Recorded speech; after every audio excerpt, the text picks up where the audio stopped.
Hello friends, इस time पर की ये वीडियो आप लोगों के लिए बहुत ही खास होने वाली है, क्योंकि इस वीडियो के अंदर बताया गया है कि किस प्रकार से नक्श की स्पोर्ट्स कार को देखकर अनिका और चित्रा पूरी तरह से शॉक्ड रह जाते हैं और फिर प्राची नक्श को देखकर इतना परेशान क्यों होती है।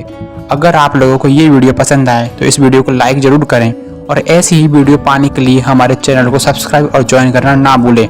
आप इस वीडियो के बारे में अपनी राय हमें कमेंट में जरूर दें। दरवाजा खोलते हुए चित्रा ने देखा कि बाहर प्राची खड़ी हुई थी। अरे प्राची, तुम आओ आओ, ये बोलते हुए चित्रा ने उसके लिए दरवाजा खोला और उसका वेलकम किया और साथ ही साथ सीढ़ियों की ओर देखकर चिल्लाती हुई बोली, अनिका, प्राची आई है। प्राची, ओह।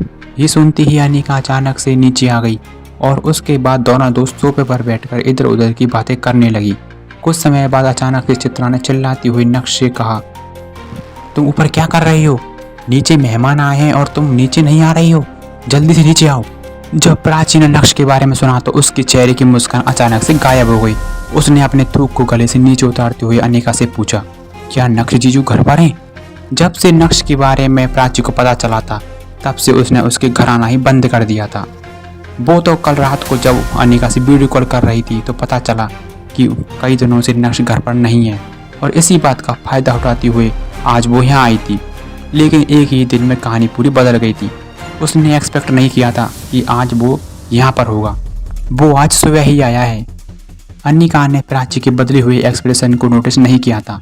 प्राची मन ही मन कोई बहाना ढूंढते हुए यहाँ से निकलने की सोच रही थी। तभी नक्श के कदम प्राची की तरफ बढ़ने लगे। नक्श ने प्राची को देखा और उसके चेहरे पर एक स्माइल आ गई। अब क्या उधर ही खड़ी रहने का इरादा है? घर में मेहमान आए हैं तो उनके लिए कुछ चाय कॉफी बनाओ। चित्रा ने नफरत की नज़र से नक्श की ओर देखते हुए कहा, लेकिन नक्श वहाँ से हिला तक नहीं। वही खड़ा रहकर उसने अपने दोनों हाथों को अपनी छाती से चिपका लिया, जैसे कि नक्श कोई तमाशा देख रहा हो। चित्रा का ऑर्डर सुनकर प्राची अपने तुरंत ही सोफे से उठी और बोली, आंटी, मुझे कोई ज़रूरत नहीं है। जीजू आपको तकलीफ लेने की कोई ज़रूरत नहीं है। मैं घर से ही चाय पीकर आई हूँ। इन शब्दों को सुनते ही अनिका अचानक से चौंक गई। प्राची, तुम्हें आजकल हो क्या गया है? मुझे ऐसा क्यों लग रहा है जैसे तुम्हारे साथ कुछ गड़बड़ है? शक करती हुई अनिका ने कहा, नहीं नहीं अनिका, ऐसा कुछ भी नहीं है। कल रात को वो क्या हो गया, थोड़ी लेट सोई थी, सिर में दर्द है, इसलिए चाय मैं अभी पीकर आई हूँ। प्राची ने अनिका को समझाने की कोशिश की, लेकिन इस समय चित्रा को कुछ भी अजीब लग रहा था। प्राची की हरकत देखकर उसे अचानक से प्रेरक की बातों पर याद आने लगी। इस यूजलेस इंसान से सभी लोग डर क्यों रहे हैं? चित्रा ने मन ही मन सोचा, ठीक है तो जाओ और प्राची के लिए थोड़ी फ्रूट काट करके लाओ। चित्रा ने एक बार फिर से नक्श की ओर देखकर चिल्लाते हुए कहा, चित्रा आंटी, उसकी कोई ज़रूरत नहीं है। मेरा गला बहुत ख़राब है। मैं एक काम तो भूल ही गई। अनिका, मुझे अभी ना जाना होगा। प्राची में अब वहाँ पर रुकने की और हिम्मत नहीं थी। हालांकि नक्श ने अभी तक कुछ भी नहीं कहा था, लेकिन प्राची को महसूस हो रहा था कि उसे नक्श की तरफ से प्रेशर आ रहा है। अरे क्या हो गया, आज इतनी जल्दी कैसे जा रही हो? नक्श ने मुस्कुराते हुए प्राची से कहा, हाँ, वो मुझे अचानक एक काम याद आ गया है। अगर वो आज यहाँ पर रुकी तो लोग फिर से गुस्सा हो जाएंगे। हाथ हिलाते हुए प्राची ने कहा, ठीक है, अगर तुझे कोई इम्पोर्टेंट काम है तो मैं तुझे रोक नहीं सकती। ये बोलते हुए अनिका ने उसे जाने के लिए कह दिया। अनिका ने सबसे पहले नक्श की ओर देखा और उसके बाद प्राची की ओर देखकर बोली, वैसे तू यहाँ आई कैसे? तेरी कार तो नज़र नहीं आ रही है। मैंने कार सर्विस में दी है। प्राची ने भी मुस्कुराते हुए अनिका से कह दिया था, मैं ऑटो ले लूँगी। आज तुम्हें ऑटो से जाना पड़ेगा, मेरे होते हुए जब ज़रूरत नहीं है। आज नक्श अपने बॉस की कार लेकर आया है तो वह तुझे छोड़ देगा। ये बोलते हुए चित्रा ने नक्श की ओर इशारा किया। ये सुनते ही प्राची ने सरप्राइज होते हुए नक्श की ओर देखा और देखते भी क्यों नहीं, उसे भानुशाली ग्रुप के नई CEO यानी नक्श की असली आइडेंटिटी जो पता थी। अरे नहीं, उसकी कोई ज़रूरत नहीं है। मैं ऑटो या कैब ले लूँगी। बस प्राची अब रोने ही वाली थी। प्राची, वैसे भी अब ये सारे घर में बैठकर कुछ नहीं करेगा, सारा दिन घर पर ही रहेगा।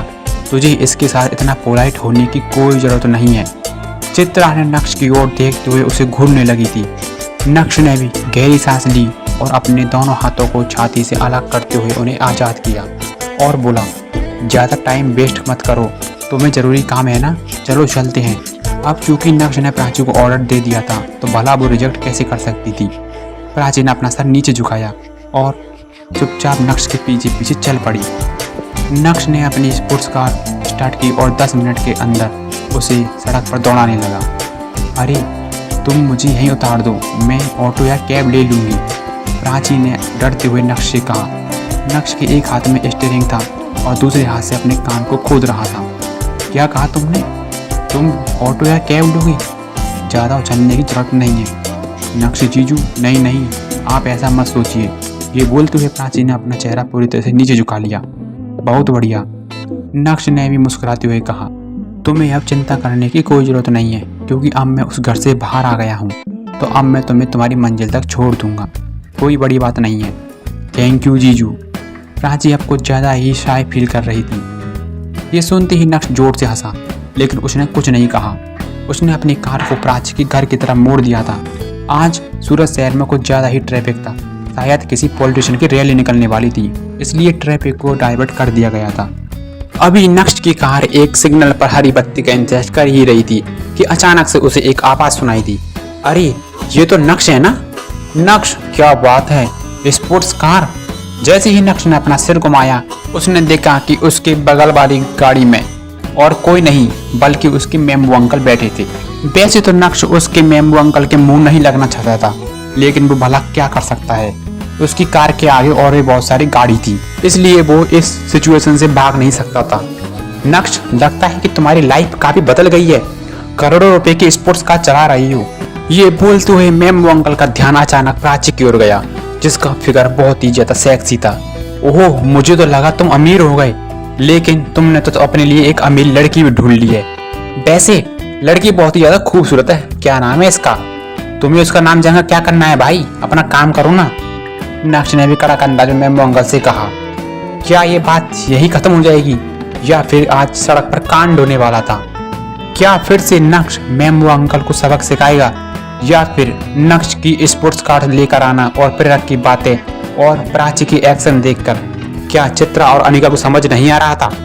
क्या अनिका इस बारे में कुछ करने वाली थी? क्या नक्श बहाना बनाते हुए अनिका को टाल देगा?